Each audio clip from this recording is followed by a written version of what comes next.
Je vais faire avec vous une petite séance sophro. Donc le mieux c'est de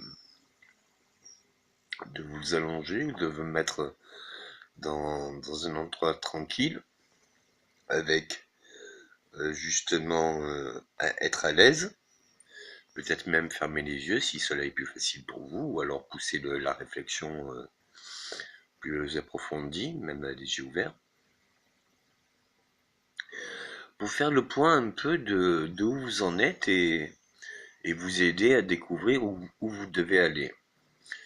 Bon, j'ai bien conscience que je parle pas à une seule même personne, donc je vais essayer d'être plus général pour que ça puisse aider le maximum de personnes les plus différentes. Je vais déjà euh, vous avertir qu'il n'y a pas il n'y a pas de crainte à avoir. Ce n'est pas moi qui vais vous dire les réponses, mais disons que je vais vous orienter, vous guider vers un raisonnement et un questionnement personnel. Et c'est ce questionnement personnel, c'est-à-dire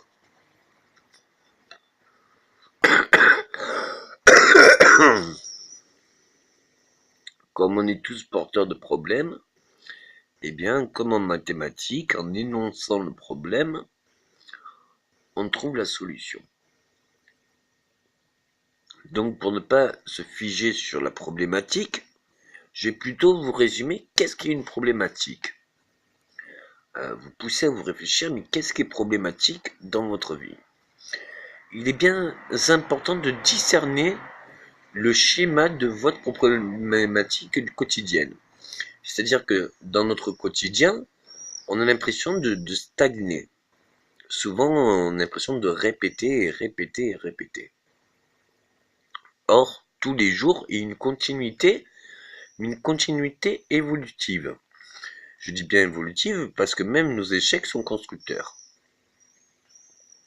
Donc, en ayant conscience que même les échecs ou les épreuves sont constructrices, ça reporte plutôt le questionnement à qu'est-ce qu'un problème?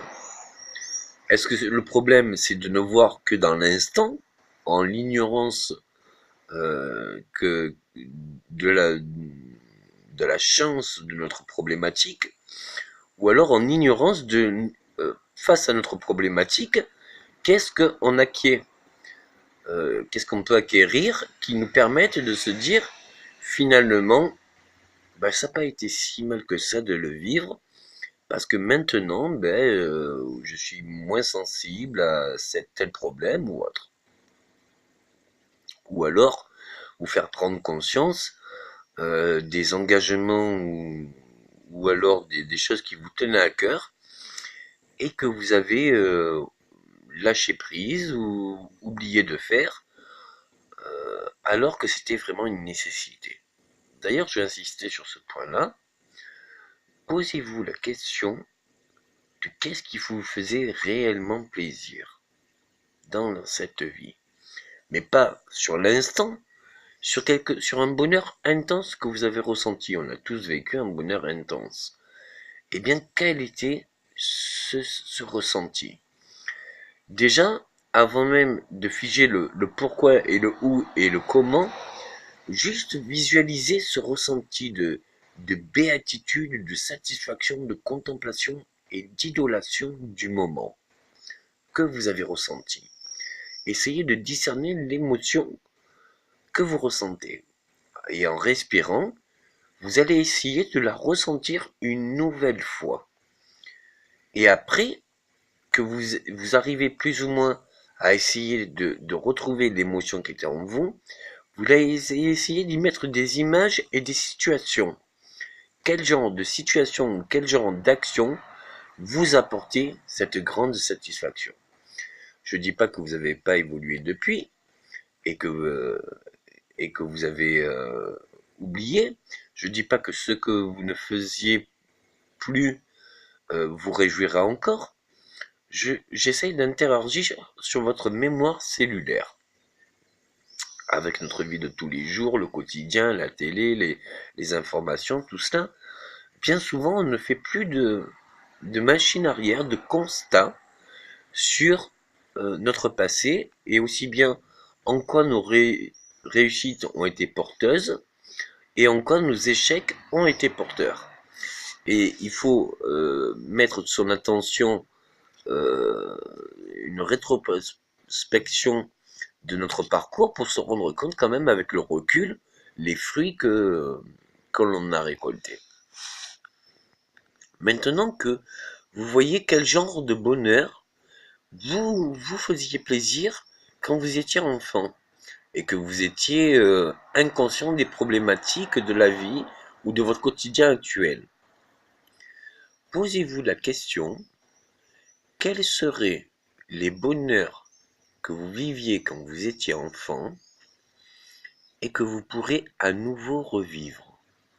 Voir ce qui serait très dur de revivre et voir ce qui serait très facile de revivre. Alors, bien sûr, quand on évolue dans notre parcours de chacun, on n'est pas touché de la même façon. C'est-à-dire que, par exemple, même si on adorait la purée, on en mangeait tous les jours, peut-être que les goûts changent avec la vie. Mais des fois, on redevient ce qu'on aimait au départ. Et des fois, il faut tout un parcours pour se rendre compte que ce qu'on avait au départ, ben, c'était vraiment quelque chose de bien. Donc, je pars du principe que c'est des fois en se perdant, en imaginant que vous êtes perdu maintenant,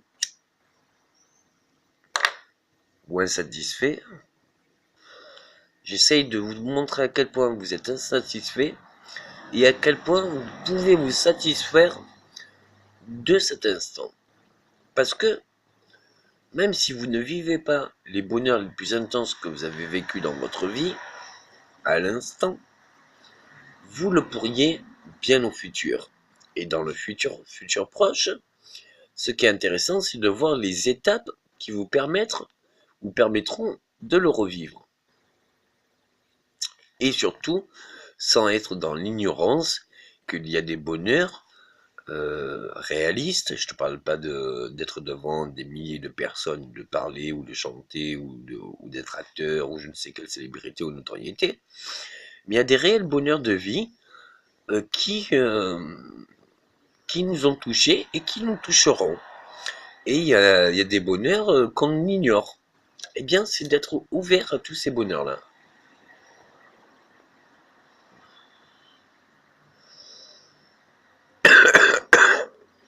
Au départ, je vais vous orienter sur un plat. Un plat que vous avez adoré. Que vous avez un feeling incommensurable. Quelque chose que vous pourrez vous en faire des indigestions jusqu'à vomir tellement que c'est trop vous. C'est trop l'amour que vous avez pour ce plat. Et puis, après, imaginez quand c'est que vous pourriez faire ce plat, maintenant, dans un futur proche, mais surtout avec qui vous voudrez être accompagné.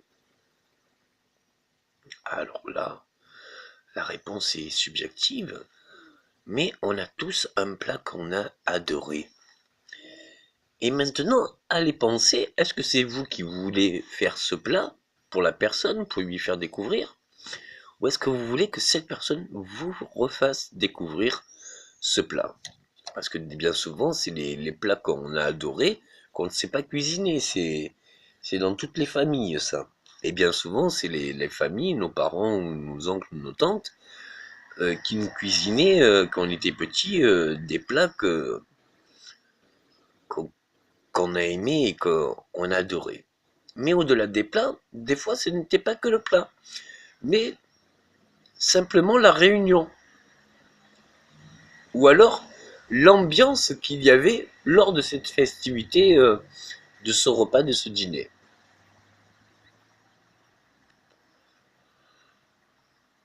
Au-delà du dîner, parce que c'est une chose qui est facile à renouveler, on mange 2 à 3 fois par jour, donc c'est facile de se reprogrammer un petit plat qui pourrait vraiment faire plaisir. J'essaye de vous faire ça pour vous montrer qu'il y a des bonheurs, des réels bonheurs que vous avez vécus, qui ne sont pas si tant inaccessibles que cela. Mais que des fois, bien souvent, Notre quotidien est juste un manque d'organisation créatrice sur notre bonheur. Et notre bonheur est juste une attention ou une organisation de ce qui nous ferait plaisir. Mais au chacun de nous, si c'est pas dans nos repas, si c'est pas dans le dîner, si c'est pas dans quoi que ce soit, il y a quand même des bonheurs qu'on a vécu qui n'étaient pas si inaccessibles que ça, que l'on faisait et qui nous ravivaient. Et ce que je veux dire, c'est que des fois, dans ces vies modernes, on a oublié que ces petits riens, ces petites choses, eh bien, nous apportaient beaucoup. Alors des fois, c'est peut-être juste mettre les pieds dans une rivière. Des fois, c'est aller à la pêche. Des fois, c'est faire de la moto. Des fois, c'est n'importe quoi. Mais quelque chose que vous aimez. Dans cette même expérience que de recherche sur un bonheur réel, je voudrais vous faire imaginer la personne avec laquelle vous voulez être accompagné. Et juste pour raconter cette morale que c'était un bonheur, que vous vous permettiez plus, et que là vous osez vous le repermettre, mais pas que pour vous, mais pour le transmettre. Essayez de faire, de donner l'amour que vous avez pour un sujet, le faire partager à quelqu'un de votre entourage, quelqu'un que vous aimez, quelqu'un qui est proche ou pas proche, mais vraiment un réel partage. Après, je voudrais que vous réalisez quand même à quel point toute votre problématique, tout ce qui vous semble délicat, tout ce qui vous semble inaccessible, n'est que sur l'instant, mais que vous n'êtes pas devin, vous n'êtes pas conscient, vous n'êtes pas omniprésent, dans le sens où si vous étiez conscient de votre futur, vous sauriez oui ou non pourquoi vous pouvez être en dépression ou en manque d'énergie ou autre. Mais vous ignorez ce que sera demain. Donc, en ignorant ce que sera à l'exactitude demain, je voudrais que vous laissiez une petite porte ouverte à ce qui pourrait y arriver de mieux. Parce que c'est aussi la loi d'attraction, mais c'est aussi une grande possibilité que ce qu'on a vécu jusqu'à maintenant, eh bien, n'était pas le meilleur, mais était à la préparation du meilleur. Et qu'on a eu des avant-goûts, des avant-bouches euh, de bons et de goûteux, ce n'était pas le meilleur festin que l'on m'a partagé. Mais on peut garder espoir à se dire que demain sera, même si hier était bien, que demain sera encore mieux. Et quel qu'en soit le sujet que vous voulez aimer. Je parle de ça parce que quand on fait une étude de construction de personnel, il y a des cycles, c'est-à-dire il y a des hauts, il y a des bas, il y a des hauts, il y a des bas, même si c'est sur une progression constante.